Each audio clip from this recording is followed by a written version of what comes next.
Hello, welcome back. This is Joe, and we'll talk about kind of continuing from the compound interest video. If you were to invest $300 a month, what should you do with it? And I technically can't tell you what to do, but the worst possible thing you can do is leave it in cash.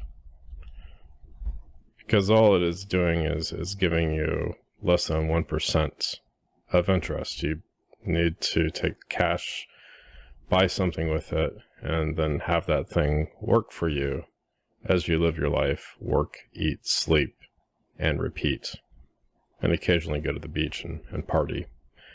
Or if you're like me, you make YouTube videos and walk around the neighborhood. The first class, which has a lot of risk, which I don't recommend, are single stocks. And there's a lot of YouTube videos where they try to pick the winning ones. I don't know what the winning ones are. So you pick a basket of stocks, and they have general categories. And these are called equities.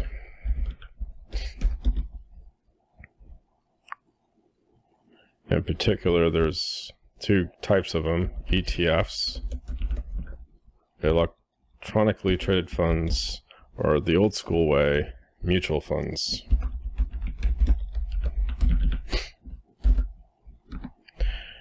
And of these, you have two different types. You have many different types, but you have the top 500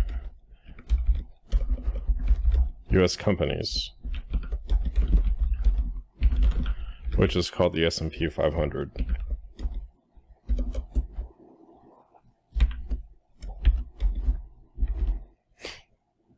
Some people say that this is the best thing since sliced bread.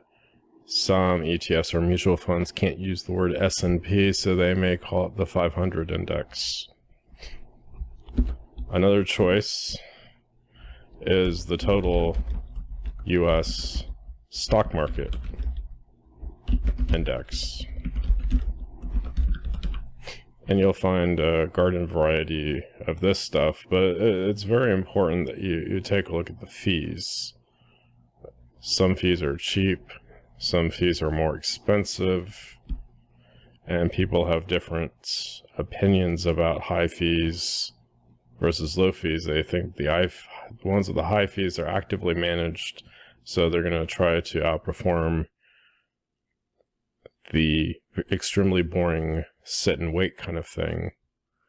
And I don't like paying more fees than I have to, so I go for passively managed index funds. But it's up to the individual. Or another choice is the total world stock market index,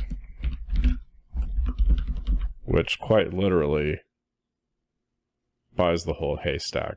We don't know which country is going to do well. It may shift over time, and this will automatically position itself to the best country in the world and invest the money, and it'll kick off dividends, and those generally reinvest over time, and those typically grow in value. And when it goes down in value and the stock market is crashing, you can think of it's on sale at a discount, and it'll just systematically, when you set it up for reinvestments, you just systematically set it up to invest the same amount each month over years, and you don't really stop, and it just starts growing parabolically to high values. Now the weight or counterbalance to help stabilize things are bonds. It's generally buying debt, student loans, home mortgages. There are companies that are very risky with very risky types of debt, but you'll find that there is a world bond index fund and a total bond index fund and different other types of bond funds. And the ratio that you choose between equities and bonds, some people will say, okay, go for 100% equities, which you're going to feel the bumps and waves of the stock market roller coaster as it goes up and down. Some people like to have a little bit of bonds for stabilization, so the ride won't be as bumpy. And the ratio is really up to you. Some people say you shouldn't have more than 50% bonds. Some people say 40% bonds. Other people say 20%. Some people say 0. And bonds will give you consistent income over time and generally stay around the same value. Although in this market, it's been going down and getting a little bit cheaper, and then it went back up again. And now equities are going down in value. And sometimes it goes up and then gets beaten back down. And people say, oh, you're in a recession. We're in a recession. No, the recession's not here yet. It's going to come.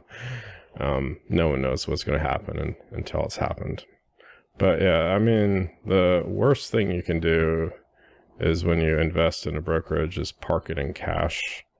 So the two options that you do have, which most people do, are equities and bonds. I'm sorry, there's no crypto or lottery tickets in there. Although I do crypto, it's just over the short period of time I've been doing it, it's not very profitable. That's it for this video, and of course, thanks for watching.